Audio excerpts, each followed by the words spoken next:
ក្មួយស្រីទូរស័ព្ទនេះលក់ទេតាចាស់ស្អុយឲ្យលោកមានលុយទិញទេសន្តិសុខមកនេះបន្តិចបាទស្បែកជើងរបស់លោកក៏ខ្វក់ម្លេះបើធ្វើឲ្យខ្វក់តាលោកសងរួចទេខ្ញុំទៅចូលមកពីខាងក្រៅមិនមែនចិត្តចេញទេឡើយខ្ញុំគ្រាន់តែចង់មកមើលទូរស័ព្ទប៉ុណ្ណោះកូនប្រុសខ្ញុំប្រាប់ឲ្យខ្ញុំមកទីនេះគាត់ប្រាប់ឲ្យខ្ញុំជ្រើសយកប៉ុន្មានគ្រឿងក៏បានជ្រើសប៉ុន្មានគ្រឿងតើអ្នកដឹងទេទូរស័ព្ទអេក្រង់បាត់លំដាប់កំពូលនៅទីនេះមួយគ្រឿងក៏ថ្លៃល្មមឲ្យលោកប្រើនៅស្រុកបានជាច្រើននេះជាទូកលក់តាមផ្លូវហើយមកទិញទូរស័ព្ទមនុស្សចាស់ជ្រើសប៉ុន្មានគ្រឿងស្រេចចិត្តលោកតាមើលសម្ភារៈចាស់ក្នុងថង់របស់លោកទៅវាគ្រប់ទិញស្រោមទូរស័ព្ទមួយរបស់ហាងយើងទេកុំមករំខានការរកស៊ីរបស់ញ៉ាប់ចេញទៅបន្តិចទៀតអតិថិជនមកឃើញគេនឹងស្មានថាហាងយើងប្រមូលទិញទូរស័ព្ទចាស់ពួកអ្នកមានសិទ្ធិអ្វីមកដេញខ្ញុំ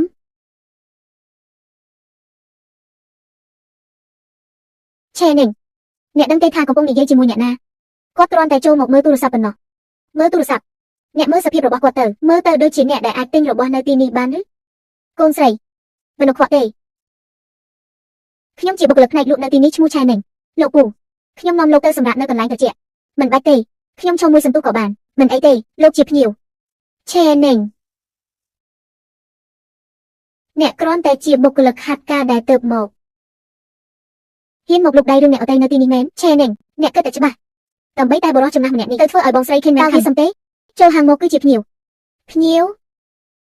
កាន់ថងចាស់បែបនេះចូលមកចូលមើលជុំវិញតាំងបង្ហាញអ្នកប្រាប់ខ្ញុំថាគាត់ជាភ្ញៀវខ្ញុំមិនមកបង្ករឿងទេគ្មានអ្នកណាសួរអ្នកបងស្រីឃើញមែនពាក្យសម្ដីរបស់អ្នកជ្រុលពេកហើយជ្រុលពេក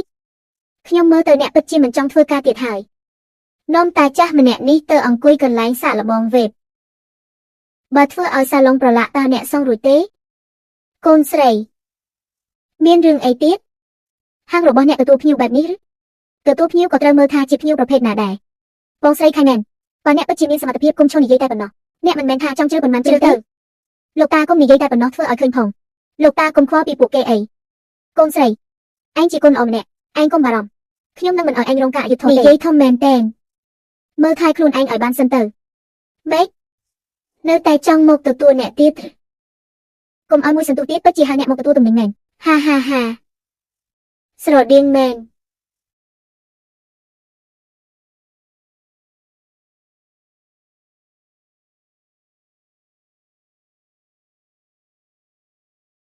មានកូនស្រីម្នាក់ឈ្មោះឆៃនេះល្អនឹងខ្ញុំខ្លាំងណាស់ខ្ញុំដឹងហើយ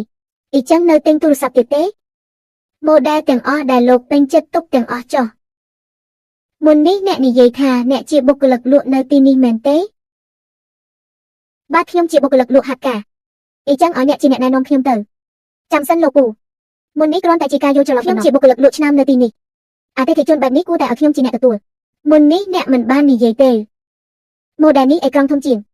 អក្សរអាចកែឲ្យធំនិងច្បាស់បានម៉ូដែលនេះសមស្របសម្រាប់ការហាយជាវីដេអូសំឡេងក៏ខ្លាំងដែរម៉ូដែលនេះប្រើងាយស្រួលសមស្របសម្រាប់មនុស្សចាស់ប្រើអ្វីដែលអ្នកណែនាំមុននេះសុទ្ធតែល្អលោកពូលោកចង់យកម៉ាស៊ីនមួយណាតើអ្នកគិតថាម៉ូដែលណាខ្លះសមស្របសម្រាប់អ្នកនៅផ្ទះសម្រាប់មនុស្សចាស់នៅផ្ទះអាចជ្រើសរើសអេក្រង់ធំសំឡេងច្បាស់ងាយស្រួលប្រើបើសម្រាប់មនុស្សវ័យក្មេងជ្រើសរើសម៉ូដែលដែលមានសមត្ថភាពបានច្បាស់ជាងបានអ៊ីចឹងធ្វើតាមដែលលោកបានណែនាំជ្រើសរើសប៉ុន្មានម៉ូដែលទៀតបានអ៊ីចឹងខ្ញុំទៅមុនហើយនេះហើយលោកពូខ្ញុំជួយរៀបចំឲ្យលោកបានមិនបាច់ទេខ្ញុំទុកចិត្តតែក្មេងស្រីម្នាក់នេះប៉ុណ្ណោះនិយាយធំមិនតិចទេមើលថែខ្លួនឯងឲ្យបានសិនទៅកុំភ័យការលក់ថ្ងៃនេះរាប់ជារបស់អ្នកលោកពូលោកនិយាយបែបនេះទៅវិញខ្ញុំគ្រាន់តែខ្លាចប៉ះពាល់ដល់បរិយាកាសក្នុងហាងប៉ុណ្ណោះបរិស្ថានស្អាតឬមិនស្អាតមិនមែនមើលតែអត់ការរទេបើចិត្តមនុស្សសខ្វក់ទូភ្លើងប៉ុណ្ណាក៏មិនស្អាតដែរកូនស្រីយើងទៅបំពេញបែបបត់ចុះបាទលោកតា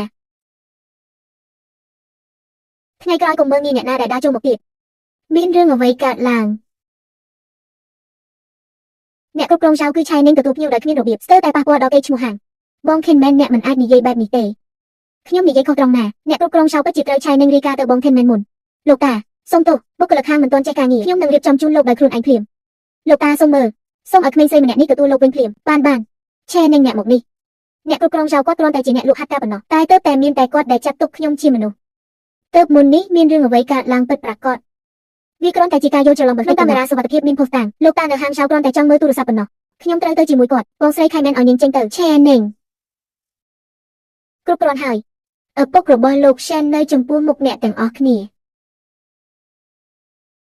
ឪពុករបស់លោកឆេន លោកសិនមួយណាបិទមាត់ខ្ញុំគ្រាន់តែមកទិញទូរស័ព្ទពីយល់ហើយឆេនឹង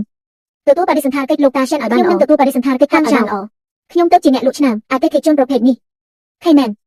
អ្នកទៅជ្រុំខាងសិនកូនស្រីបន្តណែនាំទៅម៉ូដែលនេះសំស្របសម្រាប់មនុស្សចាស់អក្សរអាចពង្រីកឲ្យធំបានសំឡេងក៏ច្បាស់ដែរការណែនាំរបស់អ្នកពិតជាល្អមែនបាទខ្ញុំនឹងរៀបចំភ្លាមខ្ញុំនឹងទៅដល់ហាងភ្លាមលោកប្រធានសិន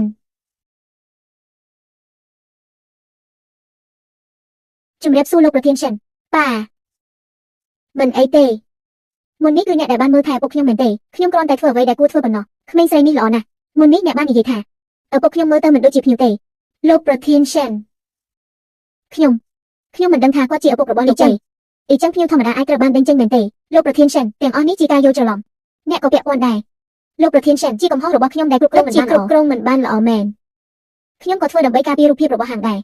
កេរ្តិ៍ឈ្មោះមិនមែនការពីការមើលងាយអ្នកអតីតទេចាប់ពីថ្ងៃនេះទៅរាល់ដំណើរការទទួលភ្ញៀវរបស់ហាងនេះត្រូវតែពិនិត្យឡើងវិញបាទខ្ញុំក៏ធ្វើដើម្បីការពារកេរ្តិ៍ឈ្មោះហាងដែរកេរ្តិ៍ឈ្មោះមិនមែនការពីការមើលងាយអ្នកអតីតទេចាប់ពីថ្ងៃនេះទៅរាល់ដំណើរការទទួលភ្ញៀវរបស់ហាងនេះត្រូវតែពិនិត្យឡើងវិញបាទអ្នកមកជួយសហការជាមួយខ្ញុំចាប់ផ្ដើមពីការទទួលស្វាគមន៍ឪពុករបស់ខ្ញុំអ្នកធ្វើបានល្អជាងពួកគេទាំងអស់លោកប្រធានសិនខ្ញុំទទួលស្គាល់ថាទើបតែនេះអកប្បកិរិយារបស់ខ្ញុំមិនល្អប៉ុន្តែនិយាយពីជំនាញវិជ្ជាជីវៈឆេនឹងនៅខ្វះច្រើនណាស់អញ្ចឹងធ្វើការវាតម្លៃនៅនឹងកន្លែងឆេនឹងទទួលភ្ញៀវម្នាក់ឲ្យបានពេញលេញចាប់ពីតម្រូវការរហូតដល់ផែនការបើកចំហពេញដំណើរការបានក៏ដល់ពេលឲ្យអ្នកទាំងអស់គ្នាបានឃើញសមត្ថភាពហើយខ្ញុំចង់បដូរទូរស័ព្ទថ្មីមួយដែលងាយស្រួលប្រើសម្រាប់មនុស្សចាស់នៅផ្ទះសុំល្មមណាស់មកនេះបន្តិចសួស្ដីតើមនុស្សចាស់ជាធម្មតាប្រើសម្រាប់ហៅទូរស័ព្ទជាចម្បងមែនទេវីដេអូឬមើលសារទាំងអស់ប៉ុន្តែកុំឲ្យស្មុគស្មាញពេកយកហើយអញ្ចឹងខ្ញុំនឹងណែនាំជាមុនអាសំធំសំឡេងច្បាស់ហើយងាយស្រួលប្រើចម្លែកណាស់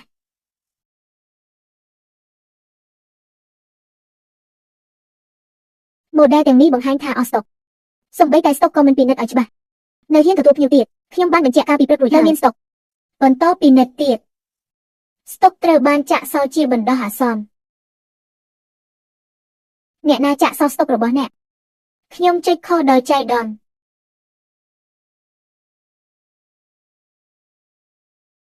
ហេតុអ្វីអ្នកមិនប្រុងប្រយ័ត្នបែបនេះមិនមែនចុចខុសទេគឺចាក់សោម៉ូដែលទាំងនោះជាប់គ្នាខ្ញុំពិតជាមិនបានធ្វើដោយចិត្តណាទេហេតុអ្វីបានជាចាក់សោលោកប្រធានសិនប្រព័ន្ធនៅក្នុងហាងស្មុគស្មាញបុគ្គលិកប្រើប្រាស់ខុសដោយអចេតនាក៏ជារឿងធម្មតាគ្មានសិទ្ធិចាក់សោផលិតផលមួយក្នុងចំណោមនោះទេខ្ញុំគ្រាន់តែនិយាយថាកំណត់ត្រាក្នុង system កំណត់ត្រានៃការផ្ដល់សិទ្ធិលោកសិនខ្ញុំគ្រាន់តែរៀបចំស្តុកតាមធម្មតាប៉ុណ្ណោះមិនដឹងថាវានឹងប៉ះពាល់ដល់ការទទួលភ្ញៀវទេប៉ុន្តែទាំងអស់នេះសុទ្ធតែជាម៉ូដែលដែលខ្ញុំបានណែនាំគ្រាន់តែជារឿងចៃដន្យឲ្យប៉ុណ្ណោះម្ដងគឺជារឿងចៃដន្យ3ដងក៏ដូចគ្នាស្តុកត្រូវបានដោះសោសូមបន្តទទួលភ្ញៀវសូមអភ័យទោសដែលធ្វើឲ្យអ្នករំចាំខ្ញុំនឹងបន្តណែនាំជូនអ្នកពិតជាចេះអត់ធ្មត់មែនសេវាកម្មមិនអាចឲ្យអារម្មណ៍មកប៉ះពាល់បានទេអ្នកណាជាអ្នកបកស្រាយខ្ញុំគ្រាន់តែនិយាយតាមកំណត់ត្រារបស់ប្រព័ន្ធប៉ុណ្ណោះកំណត់ត្រាការកែសម្រួលសិទ្ធិអនុញ្ញាតប្រធានសិនខ្ញុំគ្រាន់តែរៀបចំស្តុកតាមធម្មតាប៉ុណ្ណោះអ្នកណាអាចពន្យល់បានរឿងហាងឆៅខ្ញុំជាអ្នកធ្វើខ្ញុំឃើញឆៃនឹងត្រូវបានលើកតម្កើងភ្លាមខ្ញុំមិនសុខចិត្តទេដូច្នេះខ្ញុំបានចាក់សោស្តុកអ្នកមិនមានសិទ្ធិទាំងអស់ទេខ្ញុំបានខ្ចីកុំព្យូទ័ររបស់បងស្រីខេនវ៉ាន់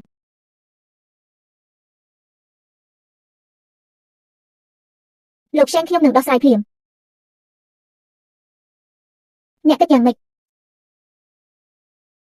មិនត្រឹមត្រូវទេឆេននឹងគេទទួលស្គាល់ហើយអ្នកនៅចង់បានអ្វីទៀតយកគេអាចចាក់សោស្តុកបានប៉ុន្តែកំណត់ត្រាបែងចែកអតិថិជនគាត់មិនអាចកែបានទេបន្តនិយាយអតិថិជនដែលខ្ញុំបានទទួលក្នុងរយៈពេល3ខែកន្លងមកភាគច្រើនជាអតិថិជនគ្មានប្រសិទ្ធភាពប៉ុន្តែខាងបងស្រី Kinman ស្ទើរតែសុទ្ធតែជាអតិថិជនដែលមានគុណភាពខ្ពស់ខ្ញុំមានសមត្ថភាពខ្លាំងក៏ជាកំហុសដែរ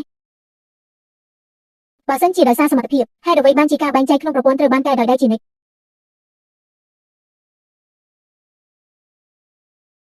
អ្នកប្រតិបត្តិបង្ហាញថាជា Kinman បើកវាខ្ញុំថាបើកវាភស្តុតាងនៅឯណាមុននេះទៅតែនៅទីនេះសោះគ្រប់គ្នាសុទ្ធតែបានឃើញហើយគាត់ចោទប្រកាន់ខ្ញុំដោយគ្មានភស្តុតាងស៊ីនីងកុំធ្វើឲ្យរឿងធំ មុននេះអ្នកមិនបាននិយាយបែបនេះទេលោកប្រធានសិនខ្ញុំទទួលស្គាល់ថាមុននេះអាកប្បកិរិយារបស់ខ្ញុំពេលទទួលភ្ញៀវចាស់មិនសូវល្អអ្នកកំពុងតែចង់ធ្វើបាបខ្ញុំស៊ីនីងគ្មានភស្តុតាងទេកុំនិយាយផ្ដេសផ្ដាសខ្ញុំមិនបាននិយាយផ្ដេសផ្ដាសទេអ្នកគ្រាន់តែចង់ជន់លើខ្ញុំដើម្បីឡើងតំណែងកុំប្រញាប់រឿងដែលមនុស្សបានធ្វើមិនអាចគ្មានស្លាកស្នាមអ្វីសោះទេពិតមែនភស្តុតាងបានធ្លាក់ចេញមកហើយ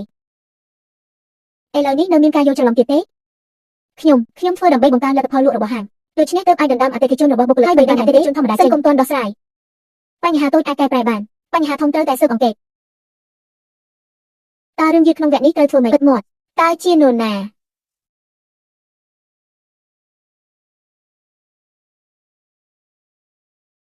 អ្នកគ្រប់គ្រងគាត់ជាអ្នកគ្រប់គ្រងហាងនេះជូនដំណឹងឲ្យគាត់មកហាងខ្ញុំគ្រាន់តែចង់និយាយការពិតឲ្យច្បាស់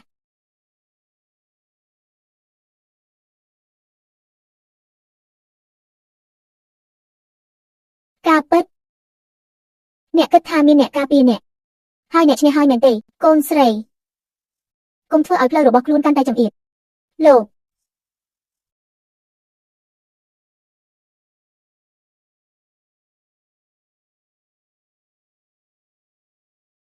មិននឹកស្មានថាលោកមកផ្ទាល់ទេអ្នកស្គាល់ខ្ញុំបានជួបលោកនៅក្នុងកិច្ចប្រជុំទីស្នាក់ការកណ្ដាលអីចឹងនិយាយដោះស្រាយហើយហាងមានបញ្ហាអាចដោះស្រាយខាងក្នុងបានបង្ករឿងរហូតដល់បែបនេះមិនល្អសម្រាប់នរណាម្នាក់ទេមិនល្អសម្រាប់អ្នកណាមិនល្អសម្រាប់អតិថិជនឬមិនល្អសម្រាប់អ្នក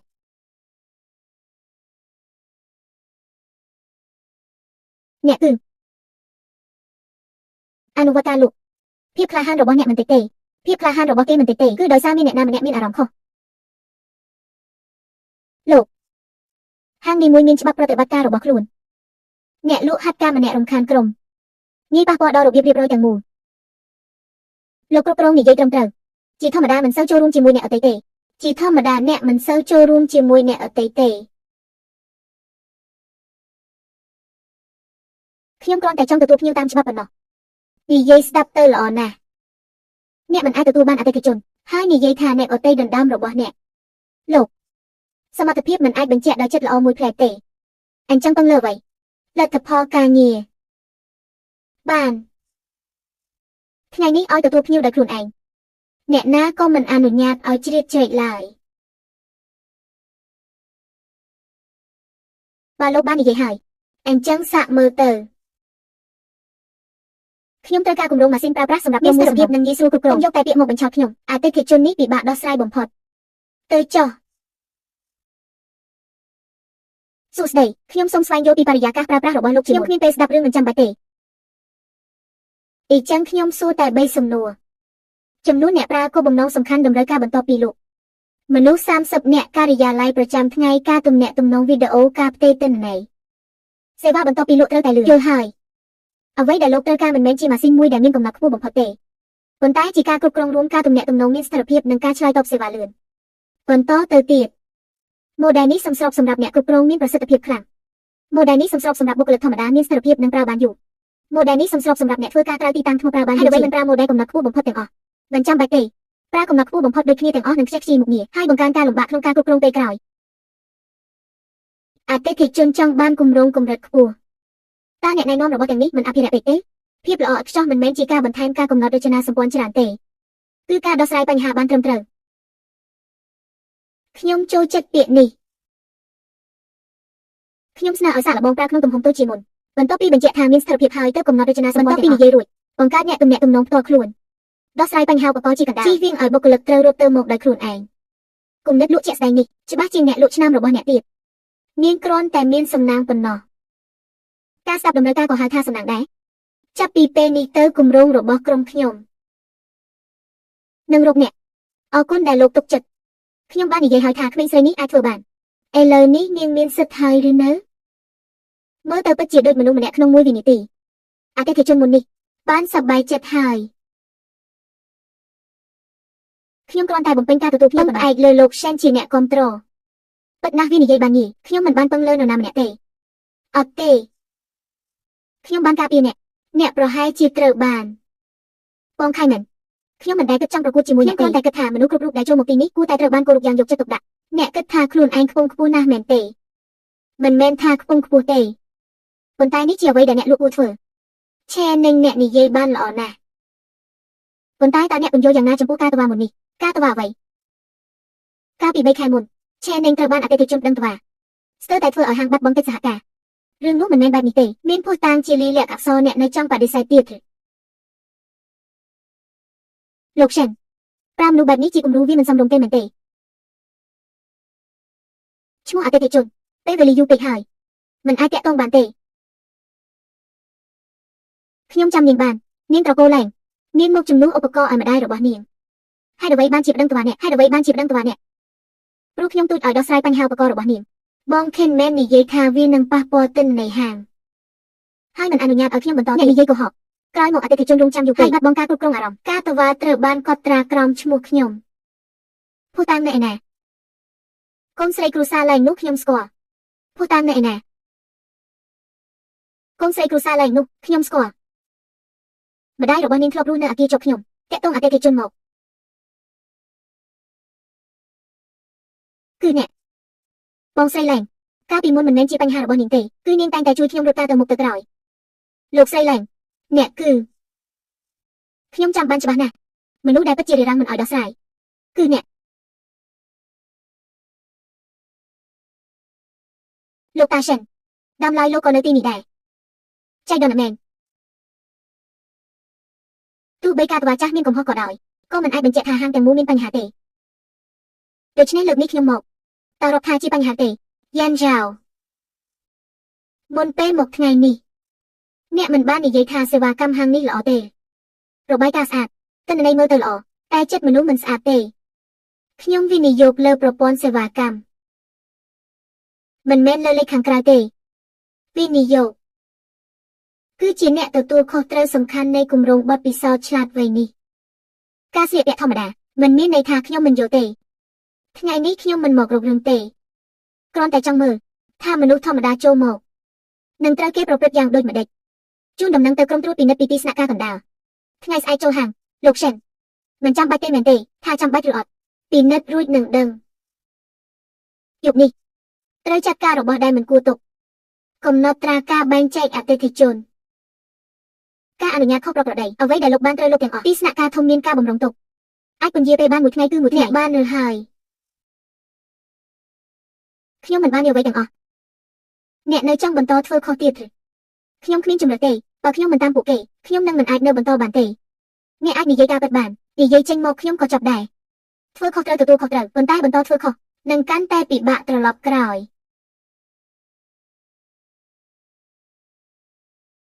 ខ្ញុំមានកំណត់ត្រាជែករបស់ពួកគេប៉ុន្តែអ្នកត្រូវសន្យាជាមួយខ្ញុំទុកឲ្យខ្ញុំប្រឡងម្នាក់ឯងវាបានធ្វើបាបខ្ញុំ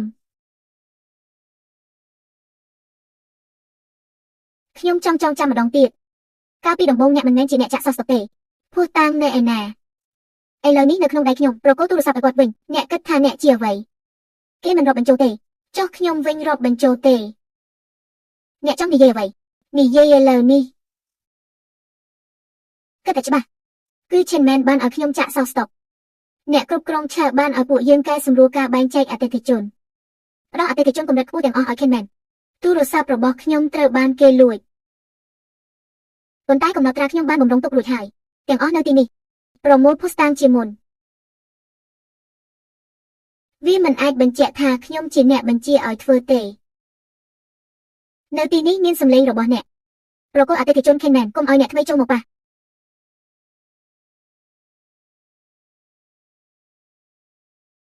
កុំចោទប្រកាន់មនុស្សផ្ដេសផ្ដាសការបែងចែកអតិថិជនតាមសិទ្ធិលទ្ធផលនិងការចាក់សោះស្តុករឿងណាមួយដែលមិនមែនជាការយល់ព្រមរបស់ខ្ញុំ